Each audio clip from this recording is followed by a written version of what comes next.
Bismillahirrahmanirrahim. Assalamualaikum warahmatullahi wabarakatuh. Bertemu kembali dengan saya, Robi Iskandar, CGP Angkatan 9 dari SMK Negeri 2 Sumedang.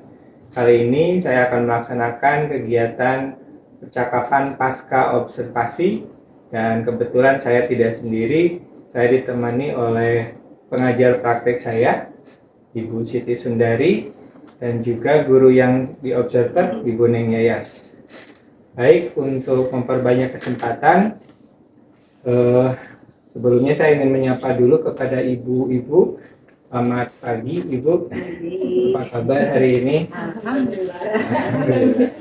Baik, terima kasih atas kesempatannya dan waktunya Bu Neng Yayas untuk bersedia di di momen pasca observasi ini. Dan tujuan percakapan pasca observasi ini adalah untuk mengevaluasi bagaimana kegiatan yang sudah kita lakukan sebelumnya, yaitu ada 2 kegiatan ya Bu Neng. Yang pertama, kita melaksanakan percakapan praobservasi waktu itu tanggal 13 Desember. Kemudian juga kita melaksanakan kegiatan observasi di kelas. Kebetulan hari ini kita akan melaksanakan kegiatan akhir, yaitu pasca observasi. Dan mudah-mudahan tujuan dari pasca observasi ini bisa mengevaluasi apa kekurangan kelebihan yang sudah kita lakukan di 2 kegiatan sebelumnya. Baik, kita mulai saja Ibu Neng Yayas. Yang pertama, pas waktu kemarin sudah mengikuti 2 kegiatan, yaitu prak dan observasi ya, terutama yang di kelas. Bagaimana perasaan Ibu setelah melaksanakan kegiatan bersama saya tentunya mungkin, atau kegiatan itu? Iya, baik, terima kasih Pak Robi. Luar biasa ya, setelah waktu itu pra-observasi kita melakukan percakapan, persiapan sampai pada saat melaksanakan observasi di kelas. Dan hal yang paling luar biasa adalah melihat ekspresi peserta didik kita ya pada saat observasi di sana gitu. Karena pada saat itu kan saya menyampaikan media pembelajaran yang mungkin baru bagi mereka ya Pak ya, yaitu pengenalan media VR gitu. Betul. Ketika antusiasme mereka itu tinggi, semangat saya juga akan semakin meningkat. Gitu. Apalagi pada saat produk akhirnya yang memang diminta itu alhamdulillah sesuai gitu Pak. Jadi bukan hanya puisi dari tema yang ingin saya sampaikan, yaitu tentang pengalaman ke kebun binatang secara virtual gitu, tapi ternyata puisi yang mereka hasilkan pun gitu ada yang bercerita tentang pengalaman belajar di hari itu. Betul. Yaitu mengenal VR gitu. Iya. Siap. Jadi Ibu merasa bangga dan senang ya terhadap tentunya dari respon muridnya juga luar biasa. Ibu, kalau boleh untuk kita flashback ke belakang, tahapan pas waktu observasi boleh Ibu ceritakan kembali, sama area pengembangannya mungkin yang apakah tercapai atau tidak? Iya, mulai dari perencanaan ya Pak ya, menentukan tujuan pembelajaran ya pada saat itu, memberikan pengalaman pembelajaran yang baru pada mereka untuk dikembangkan menjadi kompetensi menulis puisi ya Pak ya, berdasarkan pengalaman tersebut.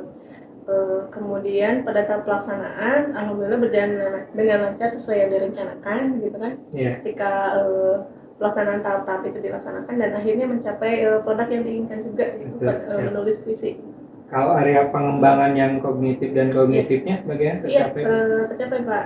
Pengalaman belajar tadi. Iya, pengalaman belajarnya, kemudian puisi yang mereka hasilkan sesuai dengan yang diarahkan secara teori ya Pak ya.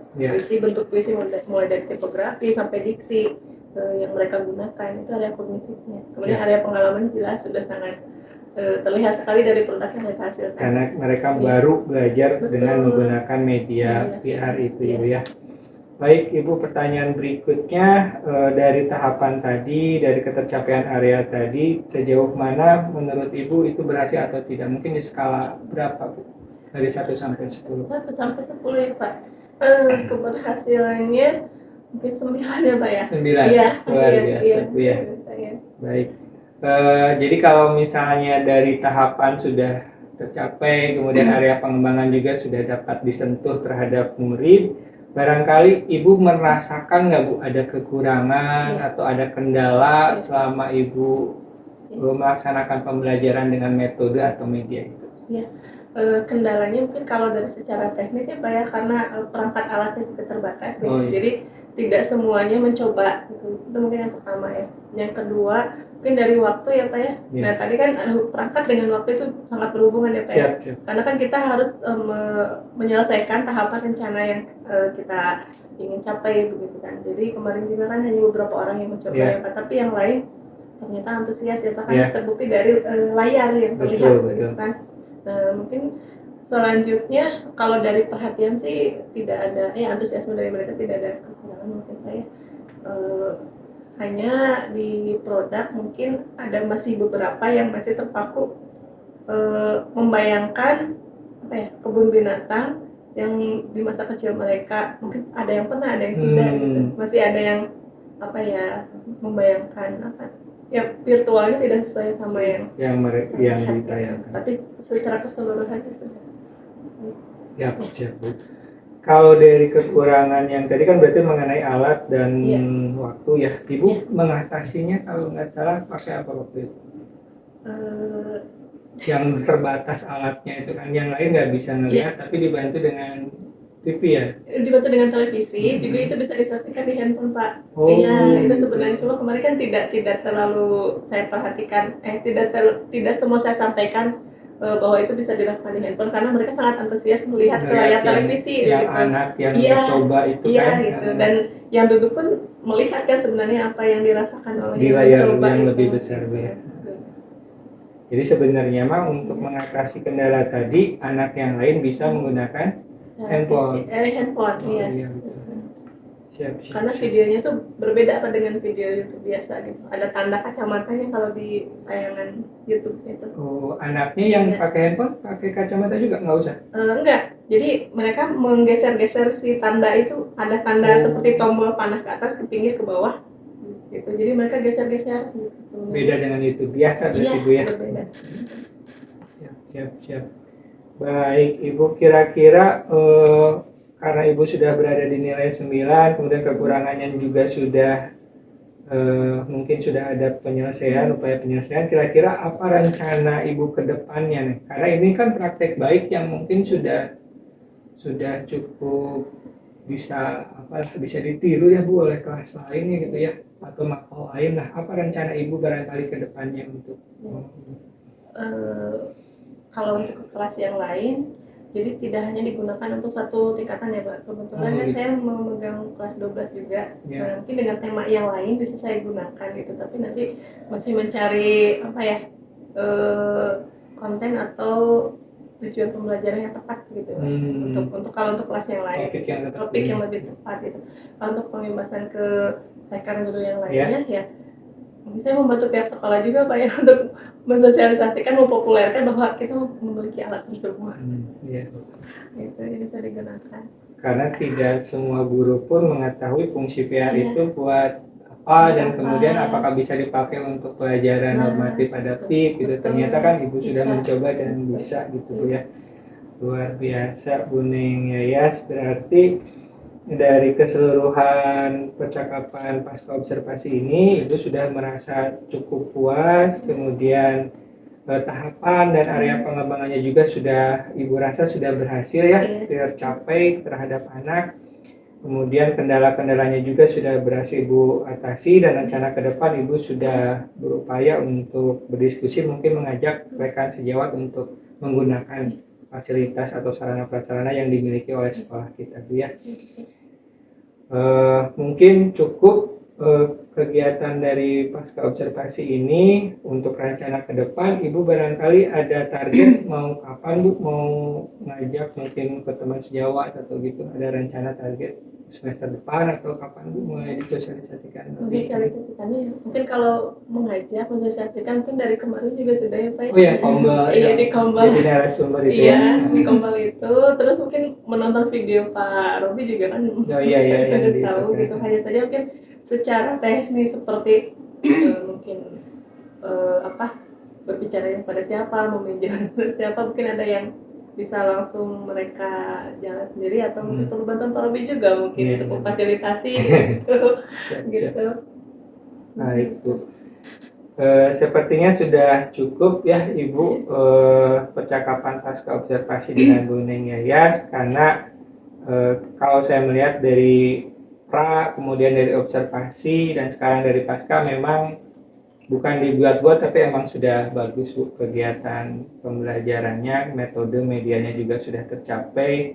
Jadi kami mah hanya lebih bersifat diskusi saja Bu, berbagi saja, tidak ada yang saling ini, karena semuanya sudah cukup bagus untuk kegiatan yang dilaksanakan di Mapel Bahasa Indonesia. Terakhir, untuk kegiatan penutup barangkali saya meminta umpan balik mungkin dari pengajar praktik dari Ibu terkait dengan apa yang kami lakukan. Iya, simak tepuk tangan dulu, hebat. Iya, jadi tertarik ingin apa pembelajaran pakai PR itu bisa jadi praktik baik di PMM, pokoknya bisa semua aksi nyata bisa masuk di sana ya. Terus tadi area pengembangannya hanya pada siswa aja ya? Ya. Anak ingin apa tadi ada Tadi yang kognitifnya membuat puisi, kalau yang non kognitifnya pengalaman belajar dengan PR itu. Iya, ada yang terlupakan, ingin yang dikembangkan dari gurunya apa? Ketika Pak Robi masuk ke kelas. Oh iya. Iya. Sama kayak di FHK Iya, gitu sebenarnya. Iya, Ada ya, iya. Ada yang bisa banget ya. ini jadi sebenarnya ini nyambung sama RHK yang di PMM. Jadi kan ada yang disiplin positif, ada instruksi pembelajaran, ada yang pokoknya memfasilitasi gitu. Jadi udah bagus tadi yang siswanya udah saking ku berpihak pada murid buat muridnya aja. Terima kasih kepada Arobi sama Neng Yayas. Pak Robi dalam menyampaikan coaching pasca observasi sudah memenuhi ketiga prinsip coaching. Yang pertama tentang kemitraan, proses kreatif, dan memaksimalkan potensi. Terima kasih Arobi dan Neng Yayas.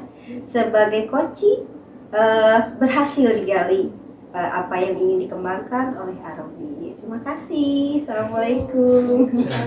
Dari Bu Neng Yayas barangkali closing. Iya, alhamdulillah kesempatan yang sangat luar biasa.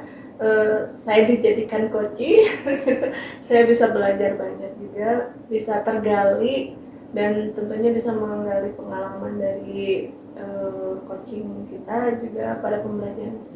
Terima kasih. Baik, barangkali itu saja kegiatan dari pasca observasi, percakapan pasca observasi yang saya lakukan bersama Ibu Neng Yayas didampingi oleh pengajar praktek Ibu Siti Sundari. Terima kasih atas segala perhatiannya dan mohon maaf atas segala kekurangannya. Mudah-mudahan video ini bermanfaat bagi Ibu dan Bapak semua. Assalamualaikum warahmatullahi wabarakatuh.